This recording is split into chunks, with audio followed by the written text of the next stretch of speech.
Hi hello friends, Pakala ఆయకట్టు కింద ఉన్న ఏరు వర్షం నైట్ వానకి చాలా నీళ్ళు వచ్చి రోడ్డు దాటనిస్తలేదు. పాకాలు మత్తడి పడుతుంది. సో అక్కడ పాకాలు మత్తడి పడితే ఇక్కడ ఈ బ్రిడ్జి దాటనివ్వదు. కొత్తగూడెం టు నర్సంపేట రాకపోకలు మూసివేయబడ్డట్టే. అక్కడ రోడ్డుకు ట్రాక్టర్ అడ్డం పెట్టి పోలీసులు కాపలాగా ఉన్నారు, ఎవరు రాకుండా. ఫ్లట్టింగ్ చాలా దారుణంగా ఉంది. ఇన్ కేసు మళ్ళీ వర్షం పడితే ఆ టెంపుల్ ఉంది కదా, ఆ టెంపుల్ ఫిల్లర్ కంప్లీట్ ఆ కింది స్లాబ్ మొత్తం మునిగి ఇక్కడ వరకు వస్తాయి. ఇక్కడ నుంచి ఇక్కడ వరకు వస్తాయి వాటర్. సో నర్సంపేట టు పాకాలు కొత్తగూడెం రాకపోకలు నిలిపివేయబడ్డాయి.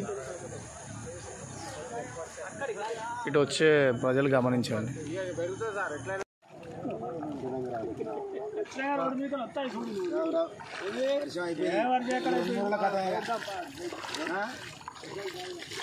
పెడతాను, కొట్టుకోబెట్టి చేస్తాను, బిల్లు తింటాను. ఇప్పటికి 3 దఫాలైంది. ఇది 4వ దఫా ఏం లేదు ఇక.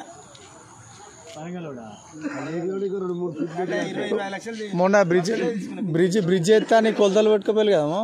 ఇక్కడ బ్రిడ్జి అంతా బ్రిడ్జి పడాలని చెప్పి కొలత వేసిళ్ళు. పెద్ద బ్రిడ్జి పడితేనే మనకు కొంచెం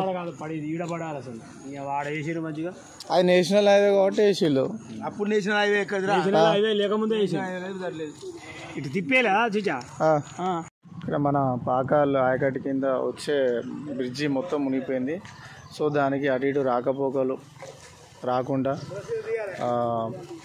అందరికీ కాపలాగా మన పోలీస్ అన్నలు సార్లు చాలా వర్షంలో కూడా కష్టపడుతున్నారు. సో ఈయన సార్ రమేష్ సార్, అయినా మీ పేరు కుమార్ సార్,